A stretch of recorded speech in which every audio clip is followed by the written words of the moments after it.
At the edge of the Arabian Peninsula lies a land drenched in history, where ancient kingdoms once flourished and the incense roots of old crisscross towering mountains and vast deserts. Yemen, the cradle of the Queen of Sheba, and a land once known as Arabia Felix. The fortunate Arabia has become, in the modern world, anything but fortunate. What was once a nation of poets, traders, and proud resilience has, over the last decade, been reduced to rubble, famine, disease, and silence. It is the site of one of the worst humanitarian catastrophes of the 21st century, and yet, for most of the world, it is largely forgotten. This is not simply a story about civil war. It is a story of foreign interventions, corporate interests, global politics, and quiet complicity. It is a story of blockade, of starvation as a weapon of war, of bombs manufactured in the West falling on hospitals, markets, and schools. It is a genocide, not by machete or gas chamber, but by siege, by airstrike, and by systemic neglect. And it is still unfolding. To understand how Yemen got here, we must look back not just to 2015, when Saudi jets first darkened the skies over Baghdad, but further, through the lens of fractured history. Yemen's history is a saga of resilience and exploitation. In the north, tribes and kingdoms rose and fell under the influence of the Ottomans and the Zaydists. In the south, British colonial rule carved a footprint in Aden, leaving behind both infrastructure and division. The modern Republic of Yemen was born in 1990, an uneasy marriage between the north and south after years of ideological and armed conflict. This fragile union concealed deep wounds. The central government, under Ali Abdullah Saleh, consolidated power, but ruled through patronage and corruption, playing tribes and factions against each other in a balancing act that ultimately destabilized the state. The cracks widened after the Arab Spring of 2011. Inspired by uprisings in Tunisia and Egypt, Yemeni youth took to the streets, demanding an end to Saleh's decades-long rule. But their hopes were quickly co-opted. Saleh stepped down in 2012 under a Gulf Cooperation Council brokered deal, handing power to his vice president, Abd Rabu Mansur. The deal, praised in Western capitals, failed to address Yemen's deeper structural problems: economic inequality, tribal marginalization, and unresolved grievances in the south. It was in this climate of disillusionment that the Houthi movement, also known as Ansar Allah, began its rapid rise. Originally a Zaydi Shia revivalist group from the mountainous northern province of Sayda, the Houthis had long clashed with the central government. But as the state weakened, they capitalized. In September 2014, they marched into Sana'a. By early 2015, they had placed President Hadi under house arrest, prompting his flight to Aden, and then to What followed was not just a civil war, it became a proxy war with global dimensions. In March 2015, a coalition of Arab states led by Saudi Arabia and backed by the United Arab Emirates launched Operation Decisive Storm, a massive military intervention aimed at crushing the Houthis and restoring Hadi to power.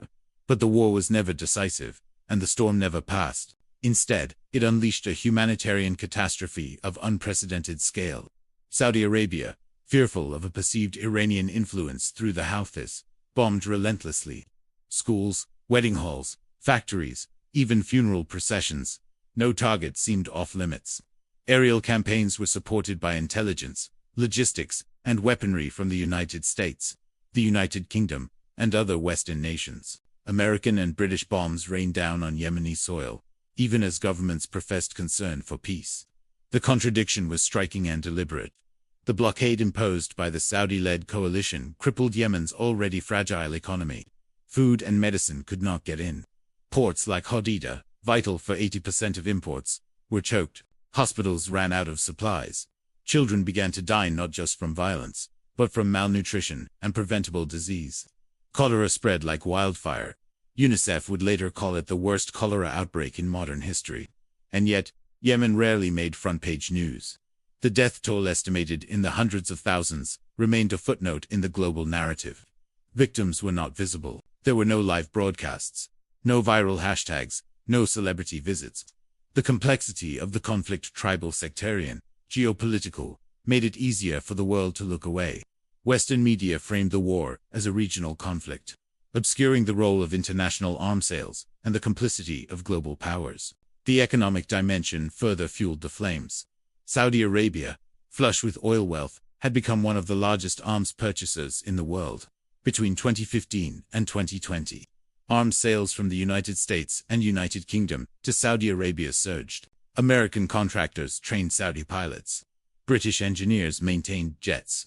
German, Canadian, and French companies joined the silent parade. War was good business. But for Yemenis, war was an unending nightmare. Entire generations were being lost to trauma, hunger, and hopelessness. Schools became ruins. Families dug graves where homes once stood.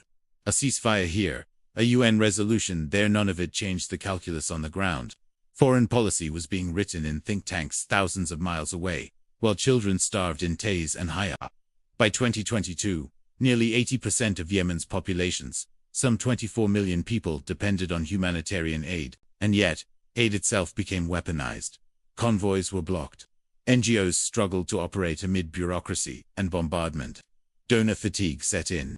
The world, overwhelmed by other crisis areas, Afghanistan, Ukraine, quietly moved on. But Yemen has not moved on. The bombs may have lessened, but the suffering continues. The wounds remain open, and behind every statistic is a name, a story, a mother who buried her child, a village wiped off the map, a people who feel abandoned by humanity itself. To understand the ongoing destruction of Yemen, one must abandon the notion that it is merely the collateral damage of civil war. Yemen is a chessboard, and on that board, every airstrike, blockade, and famine is a calculated maneuver in a larger geopolitical game. The players are many, the rules are unwritten, and the stakes are high, not just for Yemen, but for an entire region caught between ambition, fear, and empire. At the heart of this conflict lies a convenient myth, one that has been repeated by diplomats, generals, and news anchors alike, that the war in Yemen is primarily a sectarian proxy war between Sunni Saudi Arabia and Shia Iran, with the Houthis acting as Tehran's puppet. It's a simple story, easily digestible for a global audience, accustomed to the binary logic of Cold War politics. But the truth is far more complex and far more damning. Yes, the Houthis are Zaidi Shias, and yes, Iran has provided them with some level of support missile technology, drone capabilities, political backing. But the idea that the Houthi movement is a direct extension of Iranian foreign policy is a distortion. The Houthis' grievances are indigenous, rooted in decades of marginalization by the Yemeni state and resentment toward foreign meddling. Their rise to power in 2014 was not orchestrated in Tehran. It was enabled by the vacuum left by Yemen's failed transition and exploited by regional powers eager to assert dominance. Saudi Arabia, for its part, has viewed Yemen through a lens of deep insecurity. For decades, Riyadh maintained influence in Sana'a through financial aid, political patronage, and religious outreach. A strong, independent Yemenist, once one hostile to the House of Saud, was never acceptable. So when the Houthis took the capital and ousted Hadi, Riyadh panicked. It wasn't just about Iran. It was about losing the southern flank. Enter Operation Decisive Storm, a military campaign designed to be swift, overwhelming, and victorious. It failed on all three counts. The Saudi-led coalition, composed of 9 Arab nations and heavily supported by the United States, the United Kingdom, and France, unleashed a bombing campaign that has lasted for years. Their targets often extended beyond military installations, striking markets, ports, roads, agricultural fields, water facilities, and even cultural heritage sites. The stated aim was to weaken the Houthis. The result was the destruction of Yemen's social fabric. But Saudi Arabia was not the only regional actor with ambitions in Yemen. The United Arab Emirates, ostensibly Riyadh's ally, began pursuing its own agenda, while the Saudis focused on air power and the Hadi government. The UAE deployed ground troops, backed southern separatists, and seized control of key ports and islands. In doing so, they effectively carved out a separate sphere of influence, often in direct conflict with Saudi-backed forces. What began as a joint operation became a divided occupation. Aden, the temporary capital, descended into chaos as Saudi and UAE-backed militias clashed. UAE-trained forces established secret prisons where detainees were tortured. Some disappeared entirely. Reports from Human Rights Watch and Amnesty International detailed horrifying abuses, beatings, electrocutions, sexual violence, and yet, little international outcry followed. Why? Because the war in Yemen had become normalized. The narrative had been set. The weapons had been sold. The alliances had been signed. In Washington, London, Paris, and Ottawa, Politicians continued to greenlight arms deals worth billions, precision-guided missiles, jet fighters. Surveillance equipment all flowed steadily to the Gulf. Defense contractors lobbied aggressively. National security arguments were invoked. Jobs were cited. The war, too many, had become an economic opportunity. But international law was not blind. In 2019, AU unappointed panel concluded that all parties to the conflict had committed violations that could amount to war crimes, including targeting civilians, starvation as a method of warfare, and attacks on hospitals and aid workers. The Saudi-led coalition was responsible for the majority of civilian casualties. Yet, despite these findings, arms sales continued. Political statements of deep concern rang hollow. Meanwhile, Iran, while far less invested than the media suggested, was not absent. Its support for the Houthis increased over time, particularly as the war dragged on. Iranian-made drones and missiles gave the Houthis the ability to strike deep into Saudi territory. Oil facilities in Abqaiq airports in Riyadh and military bases along the border became targets. Each strike hardened Saudi resolve and justified further escalation. But even this Iranian involvement became a self-fulfilling prophecy. As the war expanded, Tehran saw opportunity in bleeding Riyadh without direct engagement. The Houthis gained strength. Their narrative evolved from marginalized rebels to defenders against foreign aggression. Their recruitment surged. Their reach expanded. And so the war continued, as a battle for democracy, or even for Yemen's sovereignty, but as a theater for competing empires, ideologies, and ambitions. Caught in between were the people of Yemen. Tribes were forced to choose sides or be annihilated. Civilians endured nightly bombings. Farmers abandoned their fields. Mothers watched their children die in makeshift clinics without medicine. Fishermen were shot at sea. Journalists disappeared. And in the cities, the price of bread skyrocketed beyond the reach of most in the diaspora. Yemeni voices pleaded for help. Academics, artists, and human rights defenders issued warnings, wrote op-eds, posted videos. But the algorithms of outrage had moved on. Yemen didn't trend. It wasn't viral. It wasn't cinematic enough. And in the halls of power, the war was spoken of in euphemisms: security cooperation, strategic deterrence, stability in the Gulf. The language of diplomacy concealed the blood on every deal. In a hospital ward, dimly lit by backup generators, a young Yemeni nurse leans over an emaciated child. The child's eyes are too large for his skull, his ribs pushing through paper-thin skin. He is quiet not because he is calm, but because he no longer has the strength to cry. This is not a battlefield. There are no uniforms, no flags. But this is war. A war of starvation, disease, and silent death. And in this war, Yemen's children are on the front lines. According to the United Nations, by 2022, more than 400,000 children had died as a result of the war in Yemen. Not from bullets or bombs, but from hunger, preventable diseases, and the collapse of the health system. That number 400,000 represents a silent genocide. One too uncomfortable for the world to acknowledge, let alone broadcast. The collapse began not with a single event, but through a systematic breakdown of every support structure a society depends upon.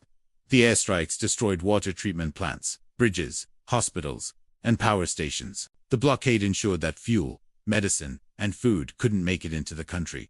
The economy crumbled. Public sector salaries stopped. The Yemeni rial lost its value. Families were forced to choose between medicine or food, shelter or water. Malnutrition became a fact of life. Mothers diluted milk with water. Infants were born underweight. Children with stunted growth filled refugee camps and IDP settlements. Cholera, once a disease of the past, made a catastrophic return. In less than a year, Yemen became home to the worst cholera outbreak in modern history, over 1.2 million suspected cases, largely among children. And yet, this suffering wasn't just a byproduct of war, it was a weapon. The blockade of Yemen's main port in Hodeida became a calculated strategy. Coalition forces argued they were trying to prevent Iranian arms from entering the country. But in doing so, they prevented food, fuel, and medical supplies from reaching 30 million people. Aid organizations like Doctors Without Borders and the World Food Program warned repeatedly. The siege was killing far more than any missile ever could. International humanitarian law prohibits the use of starvation as a method of warfare.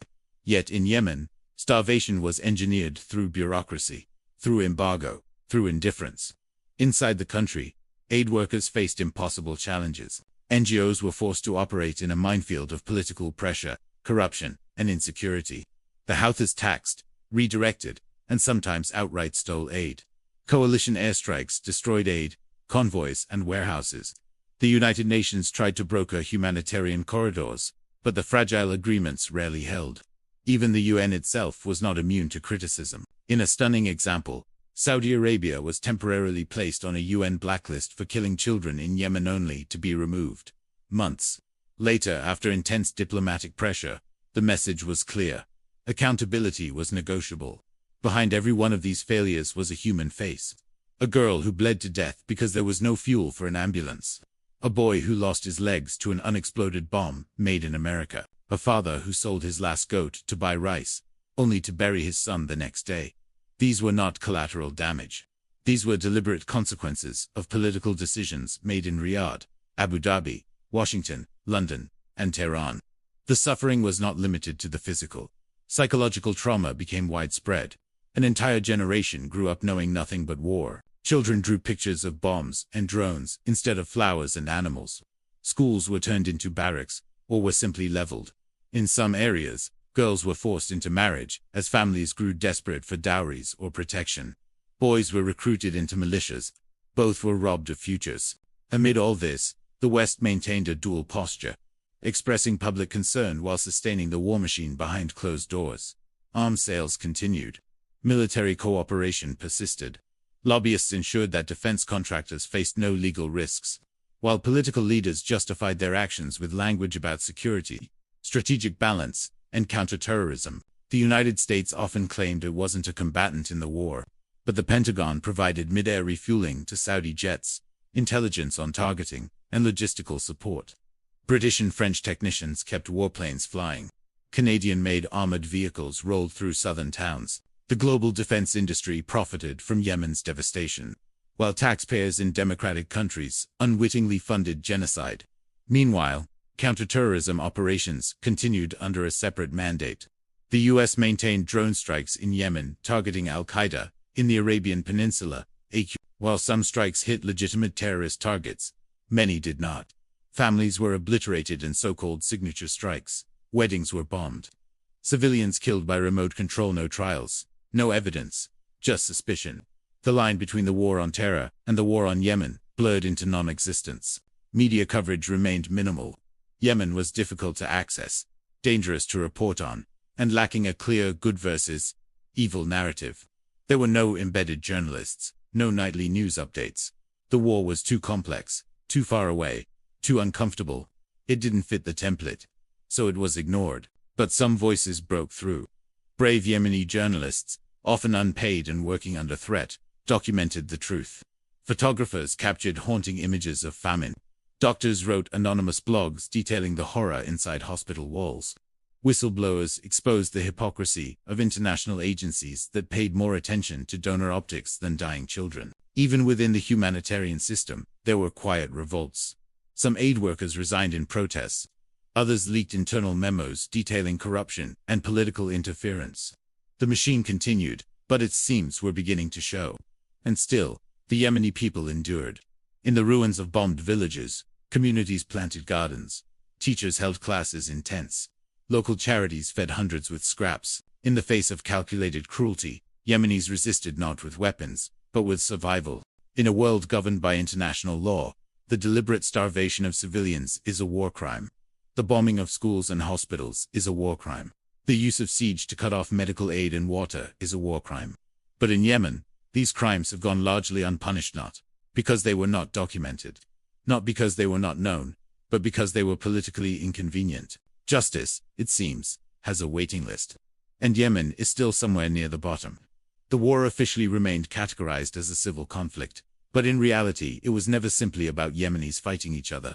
It was and still is a war of foreign powers using Yemen as a stage to exert influence, settle scores, and profit from destruction. And those powers have not been held accountable. Saudi Arabia and the United Arab Emirates, chief architects of the coalition bombing campaign, have faced mounting evidence of war crimes. United Nations reports, Amnesty International investigations, and Human Rights Watch documentation detailed thousands of civilian deaths.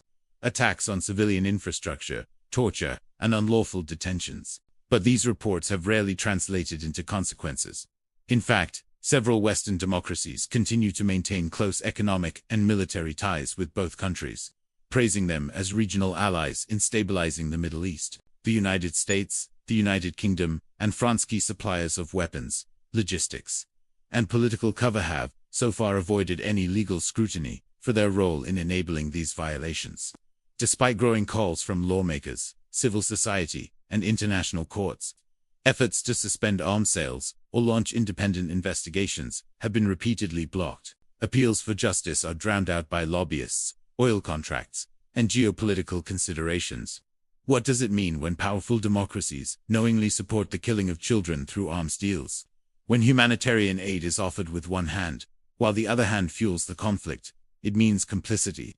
It means Yemen was not just forgotten, it was deliberately abandoned. And when the global institutions designed to prevent such atrocities, the United Nations, the International Criminal Court, the Security Council, fail to act, the message is clear. There are crimes the world is willing to tolerate as long as the perpetrators are rich, powerful, or useful. The story of the UN in Yemen is one of both tireless effort and institutional failure. Humanitarian workers on the ground saved lives, built clinics, and endured shelling to deliver aid. But their work was constantly undermined by the very structure they served. Political pressure diluted their reports. Threats of funding withdrawal silenced criticism. Even as UN panels accused the coalition of possible war crimes, UN member states continued to profit from the war. This contradiction weakened the credibility of international law and shattered the illusion of moral leadership. And what of accountability within Yemen itself? The Houthi movement, now effectively the de facto government in the north, has committed its own share of abuses. The use of child soldiers, suppression of free speech, and summary executions. Their governance has been marked by authoritarian control and ideological coercion. But because they are isolated and not recognized by major powers, their crimes receive less legal scrutiny, not more. Meanwhile, the internationally recognized government of President Hadi, now fragmented and largely exiled, has failed to provide services, legitimacy, or unity. Southern separatists backed by the UAE have declared autonomy in key regions. ISIS and Al-Qaeda exploit the chaos. And while the headlines may suggest a frozen conflict, the suffering on the ground remains dynamic, evolving, and devastating. So where does Yemen go from here? There are glimmers of hope. In 2022, and again in 2023, ceasefire talks were brokered under UN supervision. Some flights resumed. Aid was allowed in. There was cautious optimism. But without a clear peace plan, political roadmap, or transitional justice process, Yemen remains at the edge of relapse. Any real resolution must include accountability, not just for local warlords, but for foreign states and corporations that fueled the conflict. Truth commissions, reparations, international tribunals, these are not luxuries, they are necessities. Because peace built on silence is no peace at all. The world has a responsibility, not just to donate food or send condolence tweets, but to confront its own role in the devastation, to name names, to declassify documents, to stop arming those who bomb civilians, to listen when Yemenis speak, and to center their voices in the reconstruction of their own country. But perhaps the hardest truth is this: the genocide in Yemen was not inevitable. It was manufactured, piece by piece, plane by plane, signature by signature. It was not committed in the darkness, but in the blinding light of global diplomacy, and because of that, it can happen again unless we choose otherwise. So the next time you hear a leader speak of human rights, remember Yemen. The next time a defense contractor says their weapons are for peace, remember Yemen. The next time silence is framed as neutrality, remember Yemen. Because 1 million dead do not disappear when the world looks away. They haunt us, and they demand we remember, not just with sorrow, but with truth.